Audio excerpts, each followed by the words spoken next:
مانگنے والا کیا مانگنے آیا؟ سبحان اللہ۔ ایک صحابی حضور کے دربار میں آئے، آ کر عرض کرنے لگے یا رسول اللہ، یہ ابھی مسلمان نہیں ہوئے مگر بعد میں صحابی ہو گئے، مسلمان ہو گئے، جبکہ یہ بات سنا رہا اس وقت یہ مسلمان نہیں ہوئے۔ آ کر عرض کرنے لگے اے محمد صلی اللہ علیہ وسلم، میں کلمہ پڑھ کر مسلمان ہو جاؤں گا، ہونا چاہتا ہوں، لیکن میری ایک شرط ہے، لیکن میری ایک شرط ہے۔ حضور نے پوچھا کیا شرط ہے؟ کہا کہ آپ کے مذہب میں 5 وقت کی نماز پڑھنا ہے، میں 5 وقت نہیں پڑھوں گا، صرف 2 وقت پڑھوں گا۔ ارے ذرا زور سے بولو سبحان اللہ۔ شرط لگانے کا آپ کے ٹینشن میں انہوں شرط لگائے، 5 وقت نہیں پڑھوں گا، صرف 2 وقت پڑھوں گا۔ تو اب غنی مصطفیٰ جس کے خزانے میں ساری نعمتیں رکھی ہوئی ہے، ابھی کیا چھوٹے پیسے روپے کی بات کر رہے ہو؟ میرا نبی اب کس شان کا مالک ہے؟ اللہ ایک یہودی کو بھیجا کر نبی کی عظمت بتا رہا ہے، اور اب وہ جو صحابی بننے آئے، مسلمان ہونے آئے، کہہ رہے ہیں میں 5 وقت کی نماز نہیں پڑھوں گا، صرف 2 وقت کی نماز پڑھوں گا۔ حضور نے کہا اجازت ہے۔ سبحان اللہ، سبحان اللہ۔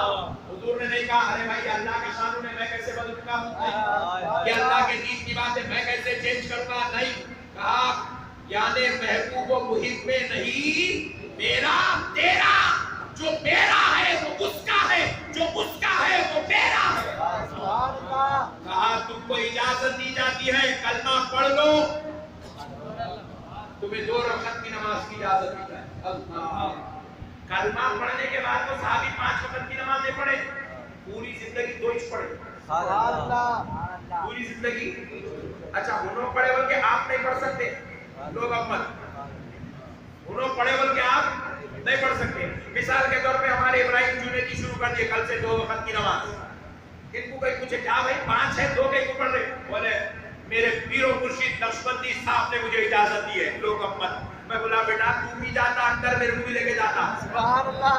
بات سمجھ میں آئی؟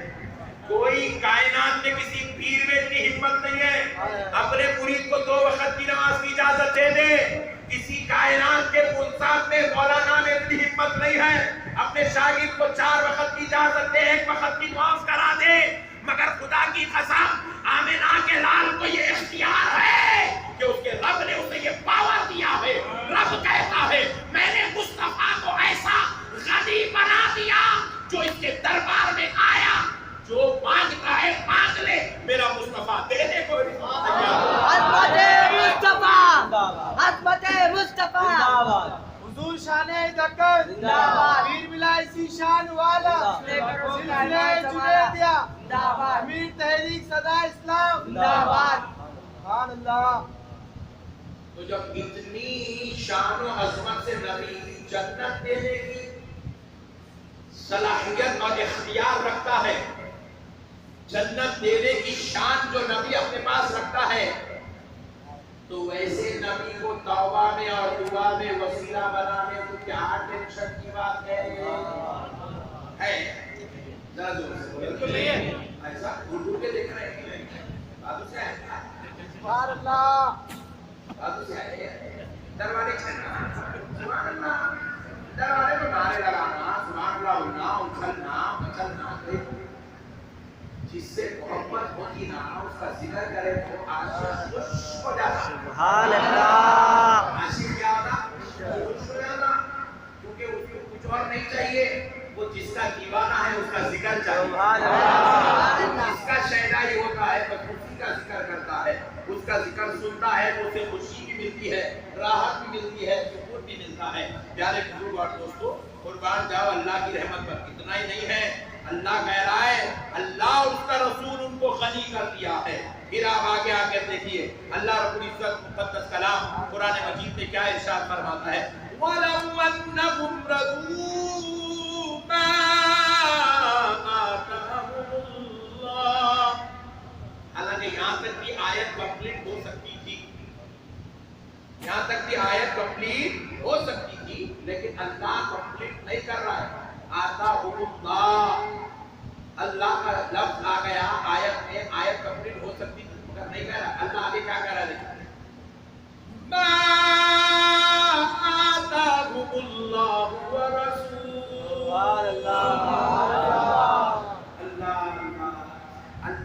اللہ ہو کر نبی کی عصمت بیان کر رہا ہے. کیا کہہ رہا ہے؟ کاش وہ راضی ہو جاتے اس بات پر جو اللہ اور اس کے رسول نے ان کو دیا ہے. سبحان اللہ. اللہ اور اس کے رسول نے ان کو دیا ہے، اس بات پہ وہ راضی ہو جاتے. کاش، اللہ کہہ رہا ہے کاش وہ راضی ہو جاتے. نہیں، یہ کیا بات ہو رہی میں آپ کو سمجھاتا ہوں. آپ کے پاس گھر ہے،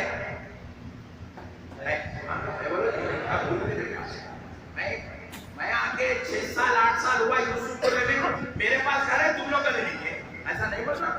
یار بزرگ بڑھ دوستو گھر ہے آپ، اگر ایک آدمی کو گھر ملتا کیا ہونا؟ گراؤنڈ فلور نیچے آ رہا ہے، 2-3 فلور رہنا تھا. تو یہاں پہ گراؤنڈ فلور میں شکرانہ نہیں ہو رہا، فرسٹ فلور سیکنڈ فلور نہیں ہے تو ناشکری ہو رہی. بات سمجھ آیا؟ تو اللہ تعالیٰ کہہ رہا ہے کاش وہ راضی ہو جاتے، جتنا بھی ملا اتنے پہ راضی ہو جاتے. ماشاء اللہ. آپ کے گھر میں بچے ہیں؟ الحمدللہ. ہاں ایسا بول سبحان اللہ الحمدللہ بولتے ہیں نا. الحمدللہ بولے تو اللہ اور دیتا. سبحان اللہ. اس واسطے نہیں بولتے کیا؟ پیارے بزرگ اور دوستو، اللہ کا شکر ہے گھر میں بچے ہیں. میں ایک صاحب کو پوچھا کتنے بچے ہیں؟ 7 بچے تھے مولانا. خالی 7 بچے ہیں، خالی 7 ہی 6 بننا کیا ہے؟ ابھی کتنے ہونا ہے؟ ایک بیٹی ہونا تھا مولانا. بات سمجھ آئی؟ 7 بچے ہیں تو اس میں شکرانہ نہیں ہے، ایک بیٹی نہیں ہے، وہاں اٹک گیا ہے. یہ بندوں کی صفت ہے، کہیں تو بھی اٹک جاتے بندے، شکر گزاری نہیں کرتے. شکر ادا کر میرے بڑے بھائی، لوگوں کے پاس وہ بھی نہیں ہے. 7 بچے اللہ کے 7 ہے مولانا. پھر کیا بچے ہونا چاہیے. تو پیارے بزرگ اور دوست، اللہ کا ہے کاش وہ راضی ہو جاتے اس بات پر کہ جو کچھ ان کو دیا گیا. 7 بچے دیے، اس بات پہ راضی ہو جاتے. گھر مل گیا، اس بات پہ راضی ہو جاتے. گاڑی مل گئی، اس بات پہ راضی ہو جاتے. عزت مل گئی، اس بات پہ راضی ہو جاتے. علم مل گیا، اس بات پر راضی ہو جاتے. یہ سب دیا گیا، یہ سب گھر دیا گیا، گاڑی دی گئی، بچے دیے گئے، خاندان قبیلہ دیا گیا، عزت دیا گیا. آپ ایمانداری سے بولیے کس نے دیا؟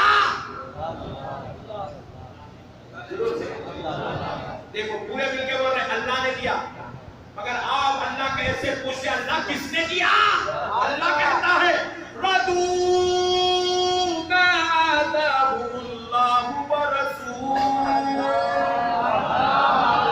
اللہ کہہ رہا ہے کہ اے لینے والوں، تمہیں جو کچھ ملا وہ صرف رب نے نہیں دیا، رب نے بھی دیا ہے، اس کے مصطفیٰ نے بھی دیا.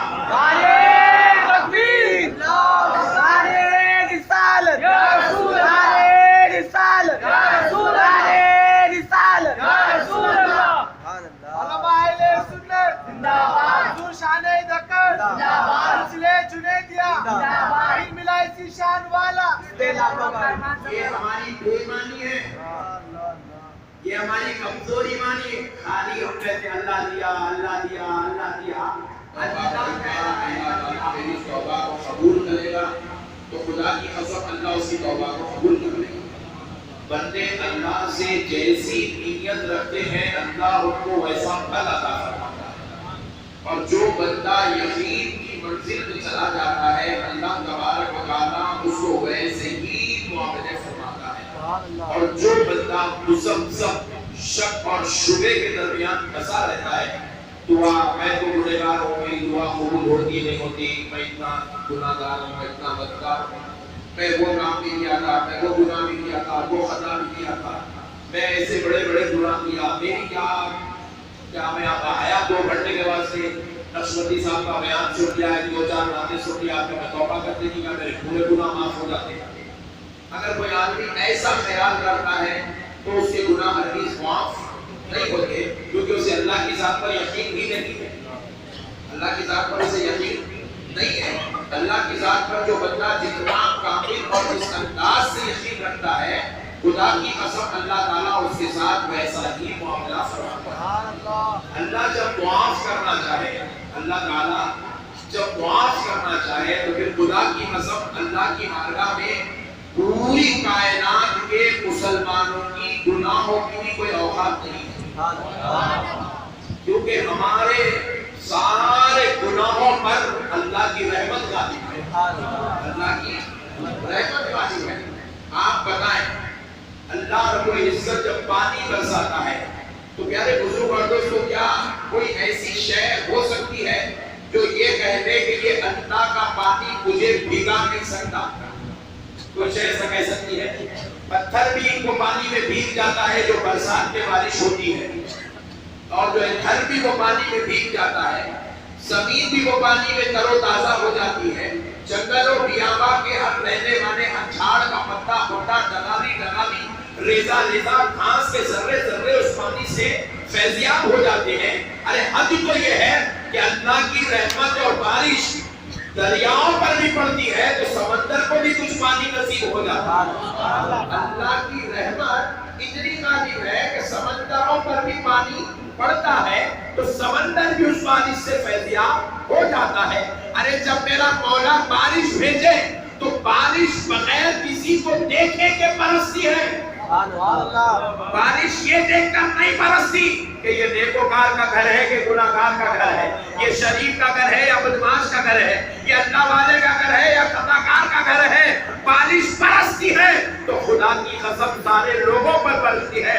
ارے یہاں تو جب اتنے سینکڑوں مسلمان بیٹھے ہیں، اس میں سے اگر ایک کی بھی دعا قبول ہو جائے، ہمارا ایمان ہے اللہ کی رحمت اس ایک پر نہیں برسے گی، یہاں بیٹھنے والے سارے گناہگاروں پر نعرے تکبیر، نعرے رسالت، حضور شان دکن، حضور شان دکن، حبیب ہندوستان۔ تو پیارے بزرگ اور دوستو، جب بارش بغیر دیکھے کے برستی ہے تو پھر رحمت کیوں کر دیکھ کر برسے گی؟ اللہ جس طرح بارش عام ہے، خدا کی قسم اللہ کی رحمت بھی عام ہے، اللہ کی رحمت بھی عام ہے، اللہ کی رحمت سب پر برستی ہے، سب پر برستی ہے۔ پیارے بزرگ اور دوستو، اب اس سے اندازہ لگائیے، ایک دلیل کے طور پر ایک بات پیش کرتا ہوں کہ اگر کوئی شخص رات میں سوتے وقت سورہ ملک پڑھ کر سو جاتا ہے، کیا پڑھ کر؟ سورہ ملک پڑھ کر سو جاتا ہے تو رات بھر سورہ ملک پڑھنے والے کے گھر سے لے کر ادھر طرف کے 40 گھر، ادھر طرف کے 40 گھر، ادھر طرف کے 40 گھر اور ادھر طرف، چاروں طرف کے 40 گھروں تک صبح تک اللہ کی رحمت و انوار کا نزول ہوتا ہے۔ حالانکہ اب ان 40 گھروں میں کوئی خطاکار بھی سو رہا ہے، گناہگار بھی سو رہا ہے، سیاہکار بھی سو رہا ہے، مگر اللہ کہتا ہے کہ بندے تیرے گناہوں کو دیکھوں یا اس نیکوکار کی تلاوت کو دیکھوں؟ تو پتہ کیا چلا، جب مولا دینا چاہتا ہے تو اپنے ایک پیارے بندے کے صدقے میں سارے گناہگاروں کو عطا کر دیتا ہے۔ اسی لیے اہل سنت والجماعت کا یہ عقیدہ ہے کہ جب کسی کا انتقال ہو جائے تو لے جا کے میدان میں اس کو دفن نہیں کرتے، لے جا کے اس کو جو ہے سنگا رٹی میں دفن نہیں کرتے، لے جا کے اس کو جو ہے کوئی کھیڑے گاؤں میں کھیت کی زمین میں دفن نہیں کرتے، بنجر زمین میں دفن نہیں کرتے۔ ارے کسی کا انتقال ہو جائے تو ولی اللہ کے آستانے میں دفن کیا جاتا ہے، ولی اللہ سے متصل قبرستان میں دفن کیا جاتا ہے۔ کیوں دفن کیا جاتا ہے جناب؟ کیا بات ہے؟ آپ کے گھر میں 200 گز زمین خالی پڑی ہوئی ہے، آپ نے اپنے بابا کو اپنے گھر میں دفن نہیں کیا۔ گاؤں میں 25 ایکڑ زمین خالی پڑی ہوئی ہے، 25 ایکڑ زمین آپ کی ہے، آپ نے وہاں دفن نہیں کیا۔ کھیتی باڑی کی زمین آپ کے پاس پڑی ہوئی ہے، وہاں دفن نہیں کیا، لیکن آپ نے لے جا کر حضرت احمد بادفا کے آستانے سے متصل قبرستان میں دفن کیا، یوسف شریف بابا کے قبرستان میں دفن کیا، آپ نے حضرت حسین شاہ ولی کے قبرستان میں دفن کیا، آپ نے لوگوں کو لے جا کر اپنے خاندان والوں کو لے جا کر پہاڑی شریف والے سرکار بابا شرف الدین کے قدموں میں دفن کیا۔ کیوں دفن کیا؟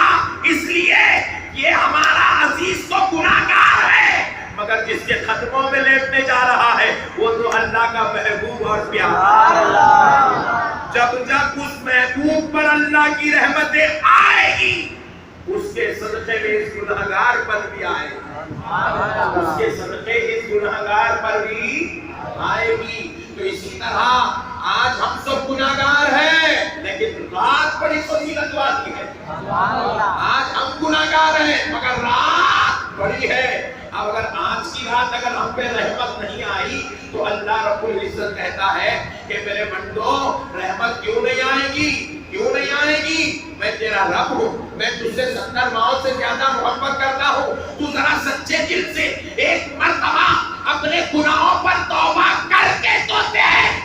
میں تیرے 70 سال کے گناہ بھی معاف کرنے کو تیار ہوں. 70 سال کے گناہ بھی معاف کرنے تیار ہوں. ہم نے کہا اے اللہ کتنے لوگوں کے گناہ معاف کرے گا؟ اے اللہ خالی مسجد گھنٹے میں 2000 آدمی بیٹھے ہیں، کیا ان پوروں کے گناہ معاف؟ بولے میرے بندے پورے مل کر مانگ لو، سب کے گناہ معاف کر دوں گا. کہا مولا پورے حیدرآباد والوں کے گناہ معاف؟ مجھے میرے رب ہونے کی قسم پورے حیدرآباد والوں کے گناہ معاف کر دوں گا. اے اللہ پورے ہندوستان والوں کے گناہ معاف کرے گا؟ اللہ کہتا ہے توبہ تو کر، پورے ہندوستان والوں کے گناہ معاف کروں گا. اے اللہ کیا پوری کائنات والوں کے گناہ معاف کرے گا؟ رب کہتا ہے ہاں میرے بندے ساری کائنات والوں توبہ کر لو، میں تمہارے بھی گناہوں کو معاف کرنے تیار ہوں. ہم نے پوچھا مولا ہم تو گناہگار ہیں، ہم پر اتنی رحمت کیوں؟ تو رب فرماتا ہے بندو اب میں تمہیں دیکھ کر رحمت نہیں بھیجتا، اب میں لیلۃ البرات کو دیکھ کر رحمت بھیجتا ہوں، اب میں شب برات کو دیکھ کر رحمت بھیجتا ہوں. کیونکہ یہ وہ رات ہے جس کو میں نے مغفرت والی بنا دی ہے، یہ وہ رات ہے جس کو میں نے توبہ کی قبولیت والی بنا دی ہے، یہ وہ رات ہے جس رات پہ میں نے انعام و فضل بھیجنے کا وعدہ کیا ہے. یہ وہ رات ہے جس رات میں لوگ مجھے پکارتے ہیں، میں ان کی صداؤں کو سنتا ہوں، جو مجھ سے مانگتے ہیں میں ان کو عطا کرتا ہوں. انشاءاللہ بعد خطاب کے مسجد ہاضہ میں